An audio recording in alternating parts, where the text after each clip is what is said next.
안녕하세요. 만나서 반갑습니다. 자, 이번 시간에 연소의 다양한 형태부터 보도록 할게요. 자, 연소의 형태는 이제 일단 기체, 고체, 뭐 액체 연료에 따라서 다 달라지는데 그 중에서도 이러한 형태의 연소들이 있고 그 종류가 어떤 게 있는가, 종류가 굉장히 중요해요. 자, 먼저 보면은 표면 연소에서 고체 연료가 화염을 내는 연소 후에 잔류한 탄소에 의해서 화염을 내지 않고 뭐 연소한다.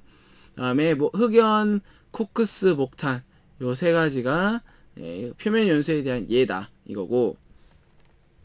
자, 대부분 탄소만 되어 있고 휘발 성분이 거의 없는 연소 형태다. 자, 그다음에 분해 연소 있는데요. 이거는 분자량의 큰 일정 연료가 일정 온도에 도달하면 열분해되면서 휘발성 가스가 나오는데 얘가 이제 불이 붙는 거죠. 분해 연소합니다.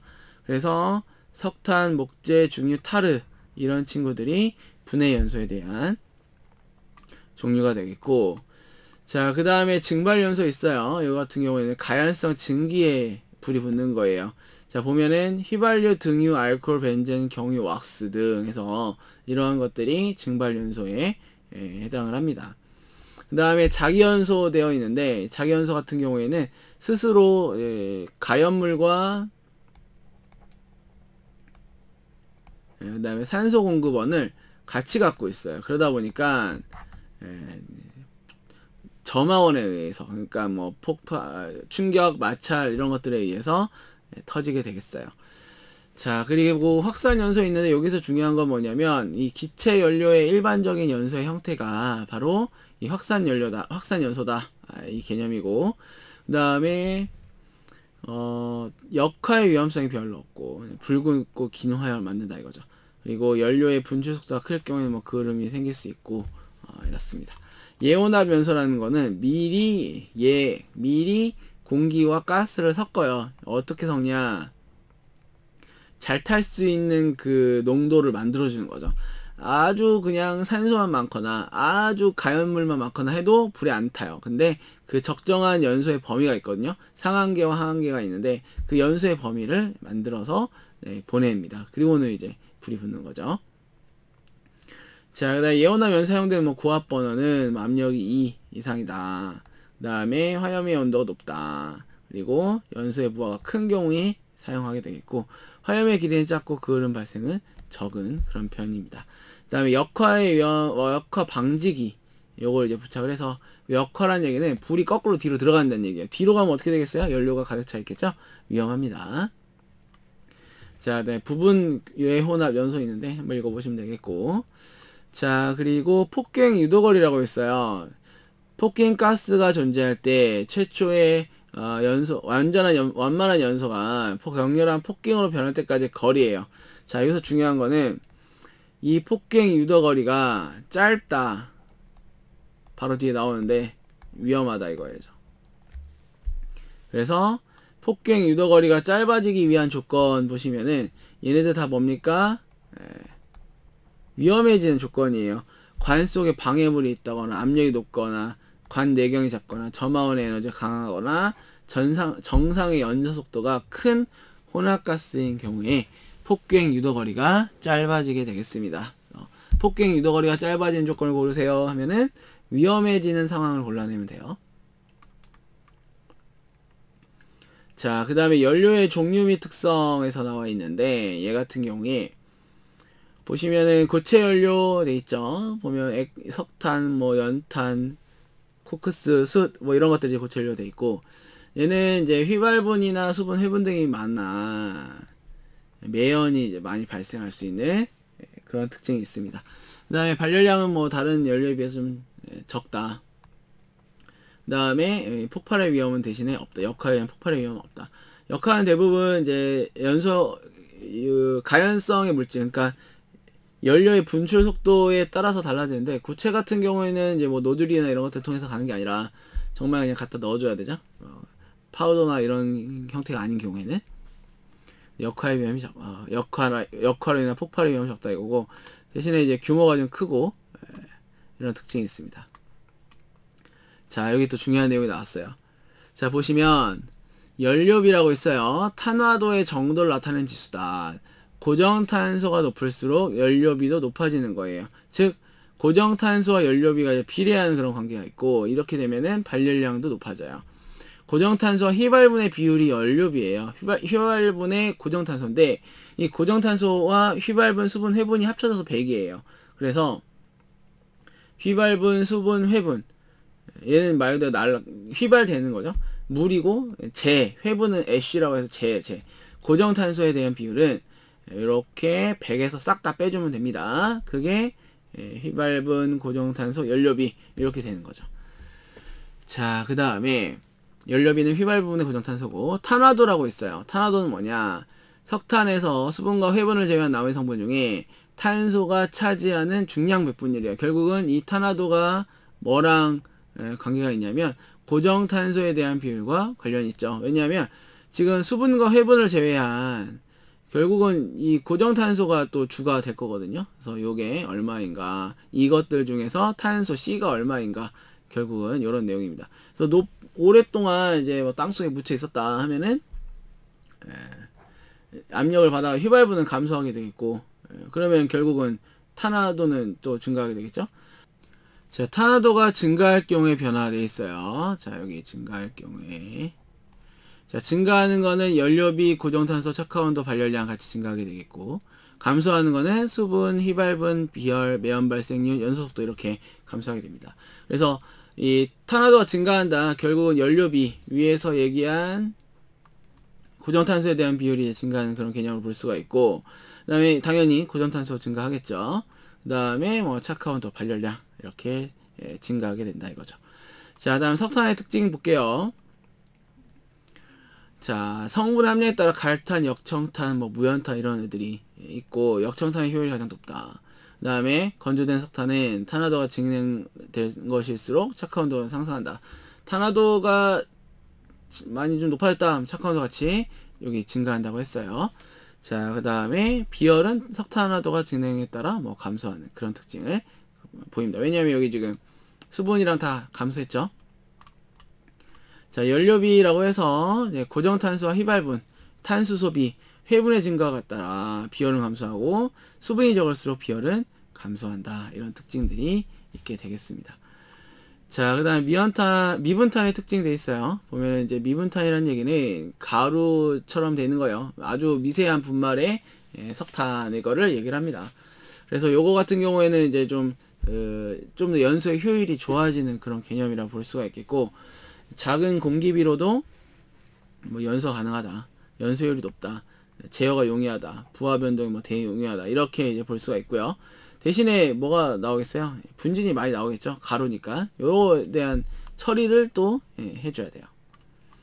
자, 그 다음에 이제 액체 연료를 한번 보도록 하겠습니다. 액체 연료 같은 경우에는 휘발유, 경유, 중유 뭐 이런 애들이 여기 액체 연료에 해당을 하고요.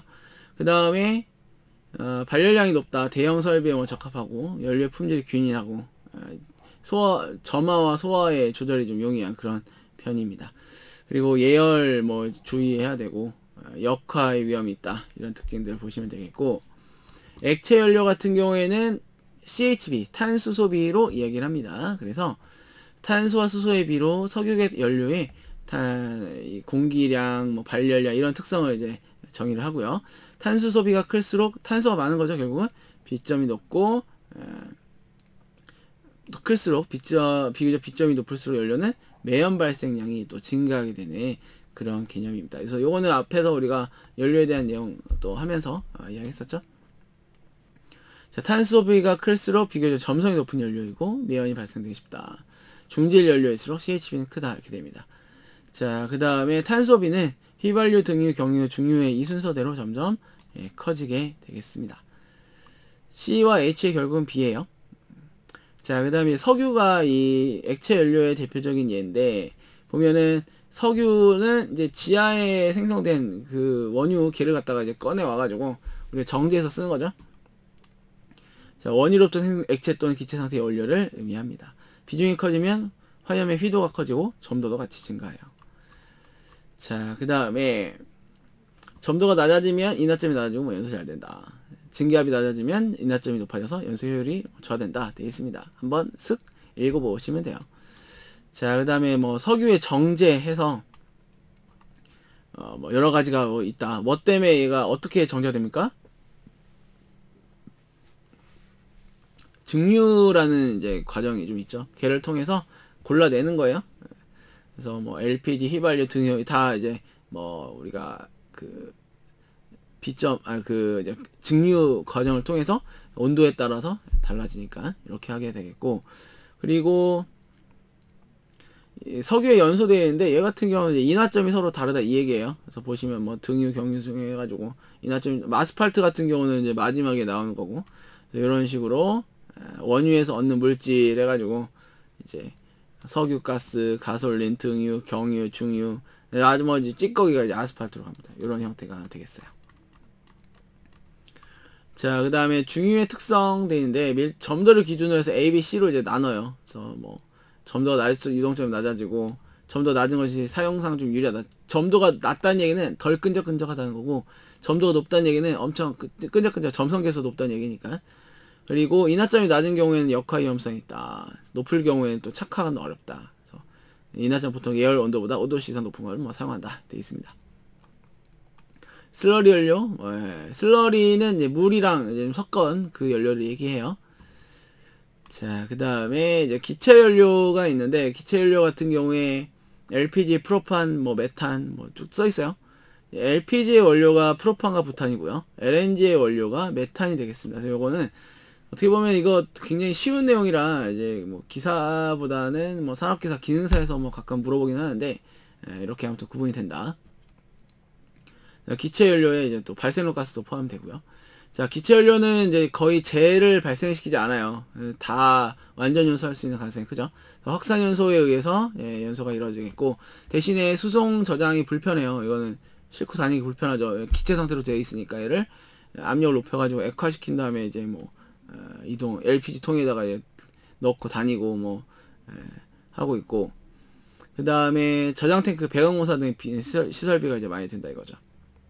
그리고 공기에 혼합하면은 폭발의 위험이 큽니다. 실제로 이거 청정연료로 지금 거의 이제 이야기를 하거든요. LNG, 뭐 LPG다. 그래서 황산화물은 거의 안 나와요. 황산화물은 원유에서 정제를 하면서 이제 걸러지기 때문에 지금 이슈가 안 되고 있죠. 근데 원래는 거기에 되게 많아요. 자, 그다음에 기체연료는 뭐 제가 거의 발생하지 않는다. 탄소 소비에서 올레핀계, 나프텐계, 파르핀계 되어 있습니다. 자, 회분은 아주 적지만 제2 금속 산화물 장애 원인이 될 수 있다. 역화의 위험이 크다. 이런 특징이 있어요. LPG, LNG 되어 있는데 뭐 발열량, 그 다음에 뭐 어떠한 취급사의 어떤 특성들을 위해서 얘기한 것들을 정리를 좀 해놨습니다. 그래서 LPG는 우리가 액화 석유가스라고 하고요. LNG는 액화 천연가스 이렇게 얘기하죠. 자, 그 외의 가스, 기체 연료 특징에서 나와 있는데 발생록 가스, 고록가스, 코크스가스, 수성가스 이렇게 있어요. 발생록 가스는 코크스나 석탄, 목재 등의 저결 상태로 가열했을 때 불완전 요소시켜서 나오는 그런 연료가 되겠고요. 주성분은 질소고 C와 H, 일산화탄소, 메탄, 수소로 구성되어 있어요. 고록가스는 코크스를 용광로에 넣어서 선처를 제조할 때 만드는 기체입니다. CO로 이루어져 있고 열량이 이렇게 되겠죠. 코크스로 가스에서 석탄가스, 석탄을 고온으로 건류했을 때 나오는 그런 가스가 되겠고, 수성가스에서 가열된 무연탄 코크스, 수증기를 반응시켜 얻은 그런 기체가 되겠습니다. 자, 그 다음에 폭발의 범위, 위험도 뭐 이렇게 되어 있는데 하한계와 상한계가 있어요. 자, 보시면은 하한계는 전체 부피가 위에 들어가고 각각 그 혼합가스 중에 그 해당되는 가스의 하한계 값들이 여기 이제 다 들어가게 됩니다. 그래서 전체 이렇게 되겠고요. 얘도 이렇게 똑같아요. 얘가 하한계냐, 얘가 상한계냐, 각각이 상한계냐 하한계냐만 달라져요. 그래서 공식을 알고 있으면 볼 수가 있고, 연소 범위 또는 폭발 범위라고 하는데 이 하한값과 상한값이, 하한은 가연물로 치면은 연료가 제일 적을 때예요.